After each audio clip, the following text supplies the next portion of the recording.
आप सभी कक्षा 8 के छात्रों का स्वागत है। तो छात्रों, आज की इस वीडियो में हम आपको कक्षा 8वीं जो आपका विषय हिंदी भाषा भारती है उसके 8 ग्रेड अभ्यास पुस्तिका जो आपका अध्याय 2 है यानी कि चैप्टर 2 है आत्मविश्वास, इसके सभी प्रश्नोत्तर बताने वाले हैं। तो छात्रों, करते हैं वीडियो को स्टार्ट। वीडियो को कभी लाइक कर दीजिएगा, चैनल को सब्सक्राइब करके जितने आपके फ्रेंड हैं सबकी हेल्प हो तो सबको वीडियो शेयर कर दीजिएगा। ओके, अभी हम देखते हैं आपके 8 ग्रेड अभ्यास पुस्तिका जो कि आपको स्कूल से मिली होगी। इसमें आपको क्या करना है, हिंदी की बुक से उत्तर ढूंढ के लिखना है ना। आपको उत्तर प्रश्नोत्तर बताते हैं। तो ये देख सकते हो, पार्ट 2 आत्मविश्वास, इसे आप पढ़ सकते हो, है ना। सबसे पहले आपका बहुविकल्पीय प्रश्न है, सही उत्तर छांट कर लिखिए। तो आपका पहला प्रश्न है छात्रों, आत्मविश्वास का संबंध किससे है। तो यहाँ पर आपका जो सही उत्तर आ जाएगा ऑप्शन नंबर बी सही है, यानी कि मन से है। फिर सामने वाले व्यक्ति की आधी शक्ति खींच लेने की विशेषता किसमें थी। तो किसमें थी, वो थी बाली में, यानी कि आपको ऑप्शन नंबर सी आपको उत्तर में लिख देना है। अगला प्रश्न है, लेखक के मित्र किसे देखकर डर गए थे। तो इसमें आपको तीसरे में उत्तर लिख देना है बी, यानी कि भेड़िए को देखकर डर गए थे। इसके बाद आपका अगला प्रश्न है छात्रों, आत्मश्रद्धा क्यों आवश्यक है। तो यहाँ पर आपको देखो कि टिक कर देना है, ऑप्शन नंबर बी आपका राइट है। यहाँ पर यानी सफलता प्राप्त करने के लिए आत्मश्रद्धा आवश्यक है। इसके बाद है आपके तिलक उत्तरीय प्रश्न, जो कि पहला प्रश्न है आपका प्रश्न क्रमांक 5, आदमी किसके कारण खंडित हो जाता है। तो यहाँ पर आपको उत्तर लिखना है, दुविधा एकाग्रता को नष्ट करती है, आदमी को शक्ति की बांट देती है, आदमी की शक्ति को बांट देती है, आधा इधर आधा उधर, बस इस तरह आदमी खंडित हो जाता है।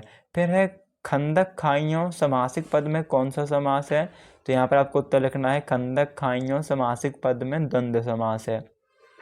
मनुष्य के आत्मविश्वासहीन होने का कारण क्या है। तो मनुष्य के आत्मविश्वासहीन होने का कारण है अपने विरोधी को शक्तिशाली मानना और मन में उत्पन्न भय, शंका और अधैर्य ही आत्मविश्वासहीनता के कारण है। इसके बाद है राम बाली को के सामने आकर क्यों नहीं लड़े।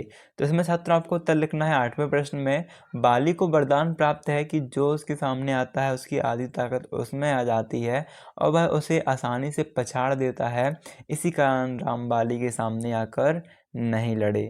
ठीक है। इसके बाद आपका नौवा प्रश्न है, क्या है, लघुत्तरी में विरोधी को हम शक्तिशाली क्यों मान लेते हैं।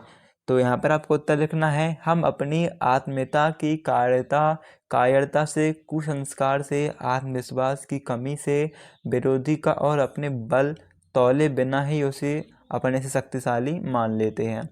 अगला प्रश्न आप देख सकते हो, सफलता की विजय की उन्नति की कुंजी तो अविचल श्रद्धा ही है, इस वाक्य का भाव स्पष्ट कीजिए।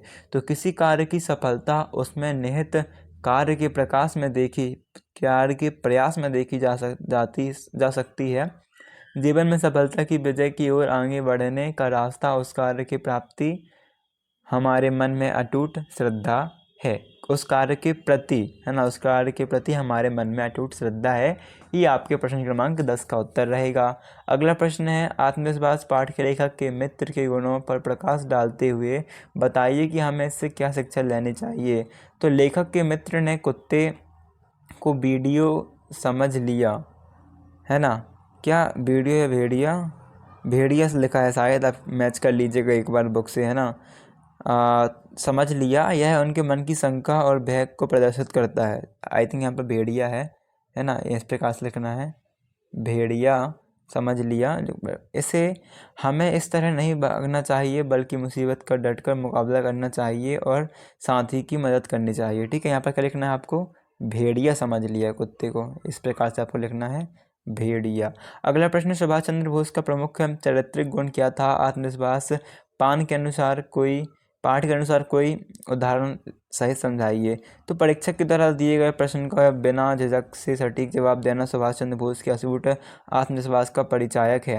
अगला प्रश्न है, आत्मविश्वास के बिना बूते पर जीवन में मन सब कुछ करना संभव है।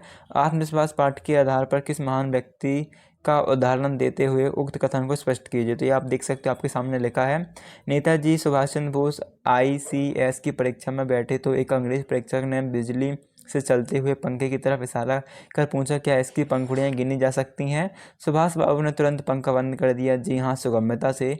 परीक्षक प्रसन्न हो गए। उसने उन्हें एक और कसौटी पर कसा। उसने अपनी अंगूठी उनके पास रखकर पूछा, क्या इसमें सुभाष चंद्र बोस पास हो सकता है?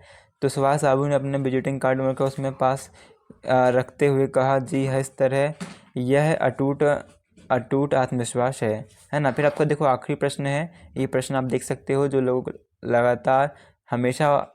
लोग हमेशा अवतार की बात सोचते हैं, वह वे उन लोगों की तरह हैं जो कूड़ा घरों के पास कुर्सी बिछाकर बैठे जाते हैं और शहर की गंदगी को गाली देते हैं। आत्मविश्वास पाठ के आधार पर इन पंक्तियों की व्याख्या कीजिए। तो यहाँ पर आप देख सकते हो क्या लिखना है आपको। जिन लोगों में किसी उद्देश्य को प्राप्त करने का अवसर नहीं होता और सतत निराशपूर्ण भावनाओं में ही डूबे रहते हैं, वे जीवन में हताश से प्राप्त सुख दुख की बातें करते रहते हैं। मैं कभी भी चुनाव के सुख की बात कभी सोचते ही नहीं। वे जीवन में उतार से प्राप्त दुख को ही बातें करते रहते हैं, है ना। मैं कभी भी चुनाव के सुख की बात सोचते नहीं। इसके बाद आप देख सकते हो कि वे अपने अंदर की शक्ति और जीवन में लक्ष्य की प्राप्ति श्रद्धा सम्मान पर बैठते हैं। वह कूड़ा घर के अंदर पड़े कूड़े के समान निम्न कोटि की विचारधारा से युक्त होते हैं। वे अपनी निम्न कोटि की विचारधारा से युक्त होते हैं। वे अपनी दूसरी विचारधारा को संस्कारित नहीं कर सकते। पूरे घर को गंदगी उसी समय ही हटेगी जब गंदगी का एकत्रित करने वाले उसे वहाँ से हटाएंगे। ओके, तो इस प्रकार छात्रों आपको एक कंप्लीट चैप्टर 2 का सॉल्यूशन था।